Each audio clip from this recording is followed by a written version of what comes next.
Ag Life, presented by ADM Lloydminster. Hello again, everyone, and welcome to our agriculture show, Ag Life. I'm Gerard Lampow. It's episode 30, the big 3-0, would you believe it? And on the menu, the China canola trade impasse and reactions so far, plus future options. And we're going to have a conversation about forage health. But first, it's time for another visit from our ag partner, ADM. Let's welcome grain buyer Larry LUNDQUIST to the show. Pleasant to be here. Yeah, so you've been with ADM, is it what, 6 years now? 6 years this September. Yeah, Yep. and of course you've got a tremendous farming background too, even before coming to ADM. Yeah, I farmed for 25 years and then I worked out at Heartland Livestock for 8 years before coming to ADM. So that'd be mixed agriculture, or was it just strictly It was on the mixed grain? ag. Mixed ag. Yep. Right. Yep. Now, tell me about what you do at ADM. Now my main job is I have to check all the checks before they leave. I have to fix any problems farmers have with contracts or whatever. The last year I've been doing the FOB program. There's that word. Now, that's not a bad word. He said FOB. Larry, I'll stop you right there. What is FOB? Yeah, it's just free on board or freight on board. Freight on board. It means picked up at the bins. Yeah. That's what the price is. So you go out to a place where there's grain stored in the bins and so on. For some reason, folks can't get to you all, but you offer that service to go to them. Yes, we do. All our prices are bid delivered in. So when you see a price that we offer is delivered in, but if you want, we will take care of the trucking and we will pick it up at your bins for a fee. A fee, right. Yes. Now, what would be some of the reasons why folks would take up that service? Lots of guys don't have a big enough truck or don't have a safe enough truck to be on the road safety-wise. They don't have the time. They don't have the manpower. They figure it's a pretty cheap hired man to hire a truck. Right, and it's easier that way in terms of the time, the cost, and the safety, hey? That's correct. That's right. Yep. Right, and in terms of the price now, and I know you said that already, but is there a different price, or it's just you get an added fee for that service? Yes, it depends on where your distance away from our plant, what the truckers bid us for the job. That's what we pass on to you. We don't add any extras or anything like that. We pass on the best price we can get out of the trucker to deliver to us. Right. Now, do you find a lot of people would take up that service, say, in the winter more than, say, in the summer months? And this winter, mind you, hauling grain from January until up to recently, that would have been a huge task. It was great fun. Yeah, great fun. Great fun for guys. It was cold. It was cold. Yeah, a lot of guys will do it when they're in their busy season. They may have a truck that they can haul with, but if they're in their busy season, like I said, it's a cheap hired man to hire another truck to haul, and it's a time saver for a lot of guys is what it is, and cost saver. Yeah, time saver, cost saver, and safety factor, but I mean, the cold, well, we've seen some cold winters. Yeah, lots of guys don't want to start their truck up when it's minus 30, minus 40. The commercial guys don't want to do it, but that's the commercial. That's their job. That's how they make their money. So they're going to be on the road every day when they can be. All right. We're going to let you have the final say in the pitch in terms of offering this service again to folks. FOB, freedom, what's it? Free on board. Free on board or freight on board? Yeah, free on board. Basically what it means is that you don't, once you get the grain on the truck, you're paid. So it's free ride to town because we've already paid we've taken the freight off. Time now to roll our events calendar. If you want to get in on this part of the show, email me. We've got a new email, glampow@stingray.com. Let's have a look.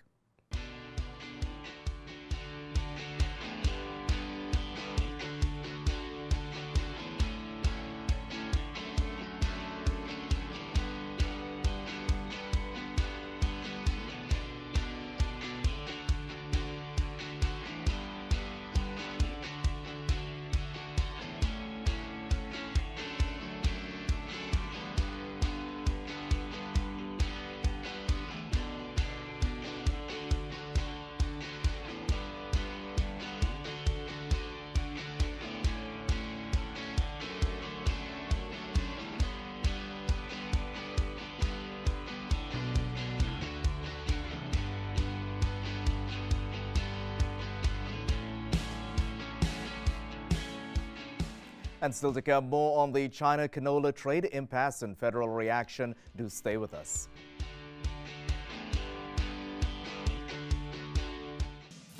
This segment of Ag Life is brought to you by Webb's Machinery. Webb's Machinery, your New Holland dealer in Vermilion, Vegreville, and Lamont.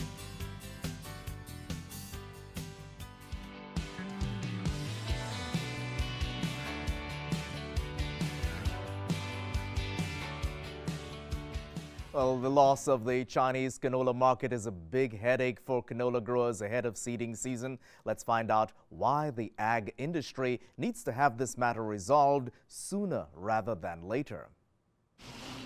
This visit has been extremely effective. We've already purchased the canola. It's already sitting in the shed and waiting to go in the ground, and a little nervous on if that's the right idea. We do export 40% of our canola to China, and it amounts to $2.7 billion worth of canola goes there. Canola growers are calling on the government to intensify efforts to resolve the trade standoff with China, since both Richardson International and Viterra have been banned from exporting canola to the Asian giant. The anxiety and fears of ag producers are very real. The loss of the cash crop market has implications for the community. When we get less price, I mean, that ends up having that trickle-down effect to where we make less profit in our farms and we have less money to spend on seed and fertilizer and machinery. And so that affects just the agribusinesses within our community, which affects everybody as a whole. China is accusing Canadian companies of shipping canola that has excessive extra material or dockage and fungus. Canada has to prove it has a high-quality product. We have to be able to do the research and support our evidence. We've got to make sure that we maintain our reputation in the world as being a quality canola producer and a quality producer of all of our agricultural exports. With a political headwind blowing, matters beyond the canola field are also holding sway. We want to make sure that if they say it was with dockage, we bring it back to the science and make sure that that did have to do with the dockage. The reasons for China curtailing Canadian canola contracts are complex. We do need to get this resolved as quickly as possible. There's negative impacts which end up coming back to the farmers. There's uncertainty in the market. There's uncertainty to farmers in our cash flow. Ag producers are remaining optimistic but are keen to solve the problem. Our gross domestic product is going to take a big hit. Like $27 billion of ag stuff goes to China. We can't have other trade impediments based on this canola or any other political issue. And so canola growers are weighing their options as the China ban on the billion-dollar industry is hanging over seeding season. We get reaction as federal ministers are stepping in. They are looking at the current suite of business risk management programs. Ian Boxall says the Agricultural Producers Association of Saskatchewan wants changes to the Agri-Stability Program to support producers facing the fallout from the China canola ban. We've asked that they waive the enrollment fee for the 2019 Ag Stability applications. We propose that the deadline be extended past April 30th. Federal Ministers Carr and Bibo met with industry stakeholders in Saskatoon as the government attempts to deal with the closed Chinese canola market. The canola that we have sent to China is the highest quality in the world.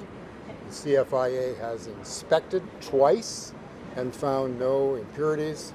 We are asking the Chinese officials to show us if there are any impurities.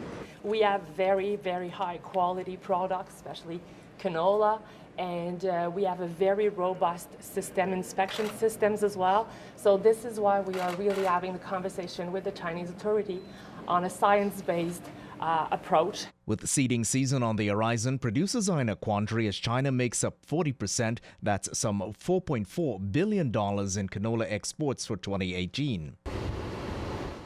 Under 40% of Saskatchewan farms are signed up for Agri-Stability. APAS is proposing changes to the program, including coverage to deal with export market issues, allowing for Agri-Stability interim payments if trade issues seriously reduce farm income, and having Saskatchewan crop insurance staff be available to help producers with applications. Let's not let the enrollment fee be a determinant. I think deterrent for producers to get back involved in the program if this is a way that they can mitigate the risk if we see this trade issue being prolonged. Minister Bibo is looking at the APAS proposals.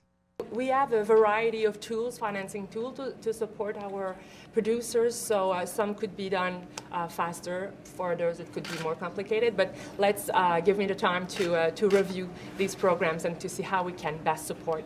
APAS also wants changes to the cash advance program so producers can receive an advance on stored grain and still have access to the full $400,000 limit for the 2019 spring advance. We ask for the government to continue to push to rectify this issue, but also to push it on the science base that we grow a safe product here. And when we come back, a peek inside of the new dairy barn at Lakeland College. Do stay with us.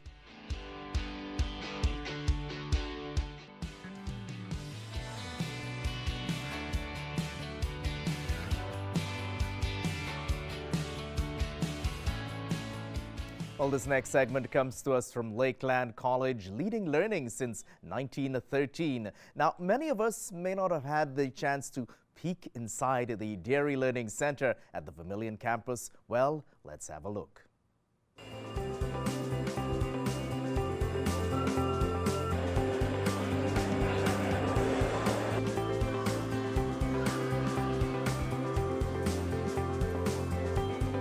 We just built a new Dairy Learning Center, and it's in essence a training facility that includes a barn, a classroom, some office space.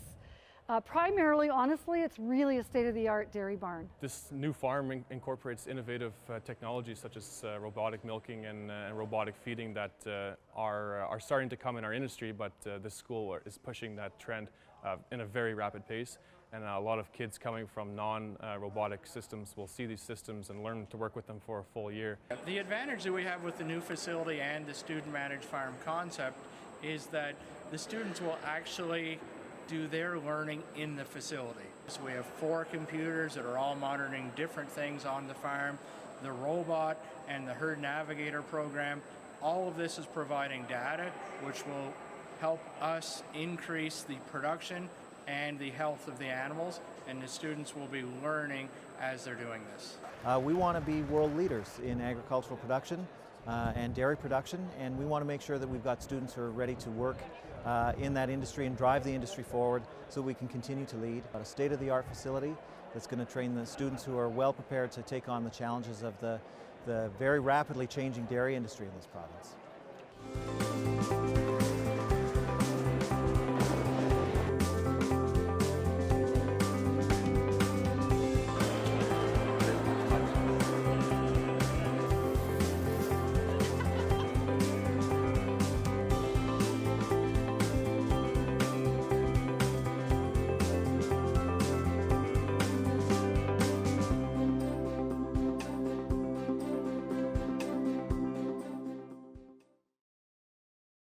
And since the Dairy Learning Center has been up and running at the Vermilion campus, well, a number of options have become possible at the college. Let's have a look. The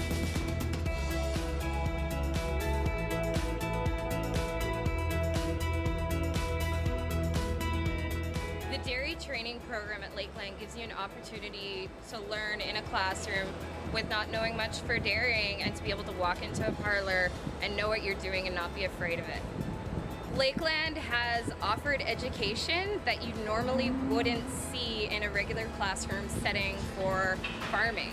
The facility has a parlor and a robot right together. Being able to experience parlor milking, but to be able to go to a robot really gives you an opportunity to see how the dairy world is advancing.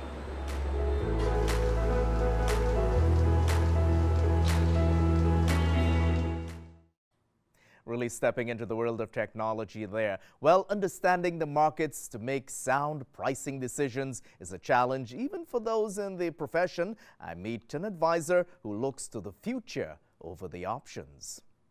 On the soybean side, China is actually still buying soybeans. I still am a believer that we could actually see some higher prices in springtime for canola, but there are again technical levels to watch for canola, whether it keeps going lower to look at actually protecting. Adam Picalo says while soybeans is a big concern, he's hopeful for higher canola prices. As a commodity futures advisor, his role kicks in especially when farmers get emotional about failed pricing decisions. You always have to look to the future. So you learn from the past and what you're doing right now, and you look to the future. So I'm always forward looking for clients and really that positive person for them to develop that plan. Because once you start to have a plan in place, then that makes your emotions really kind of withdraw them from that. His marketing tools include using futures and options. There's a variety of strategies that you can use to actually look at protecting from the markets going down, and you can do that for anywhere up to, let's say, 12 months in advance, actually. So there's strategies for producers, whether they've never used them before and they want to ease into them, all the way up until producers that maybe have used them for a decade. A commodity futures advisor can assist, as well as the elevator where you sell your grain. In that case, the strategy could be tied to the contract that you sign. A producer can do this for themselves, but a futures advisor is better placed to see all of the possible market options. There's also the link between the dollar and canola prices. Typically, if the Canadian dollar moves 1 cent higher, canola would move down $5 to $7 and vice versa. That general rule of thumb is the backdrop against other current events that are influencing the markets. Picalo still prefers futures over options. Futures, again, are the cleaner way to do it. However, there are, again, risks associated with it that everybody should be aware of. Another one of the big factors influencing the markets right now, the record soybean harvest that the Brazilians have taken off and they're announcing. So that too means there's a glut on the oilseed market. There's more to come on that as Ag Life continues to unfold. We're taking a break right now, and when we come back, why healthy forages make for healthy cattle. Do stay with us.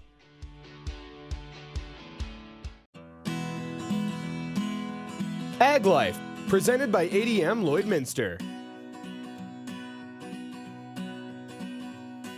Well, healthy forages make for healthy cattle with an added bonus. I meet a rancher who is promoting the right mix. So that's no different than having a straight cereal as well. We're usually putting in a polyculture blend.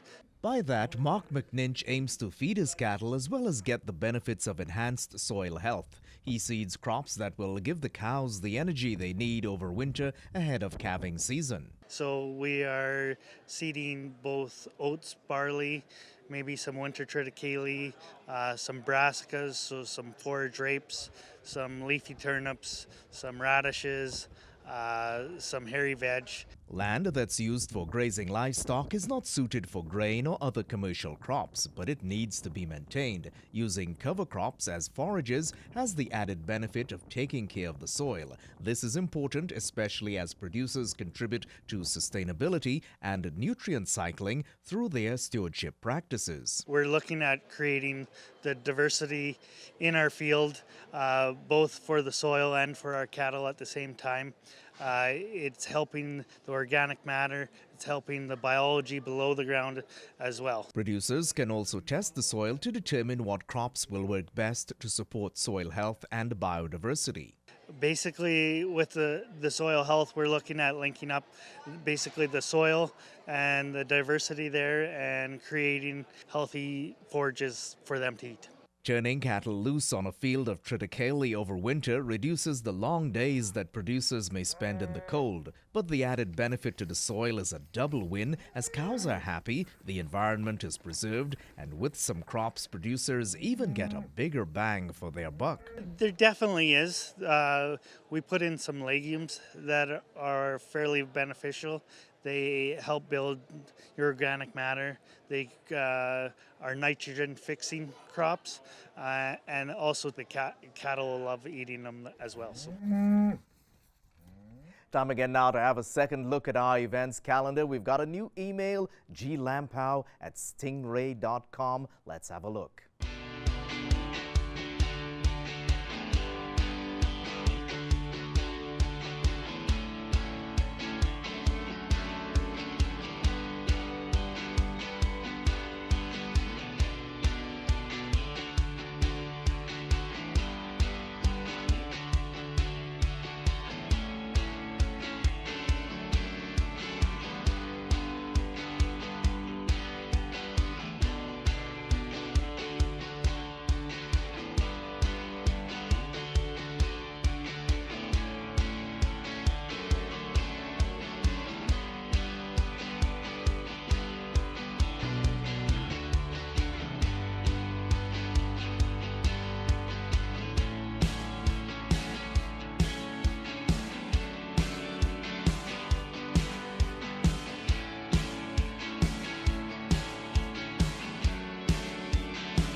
That's a wrap on episode 30 of Ag Life. Remember, friends, yours in ag as ever. Take care.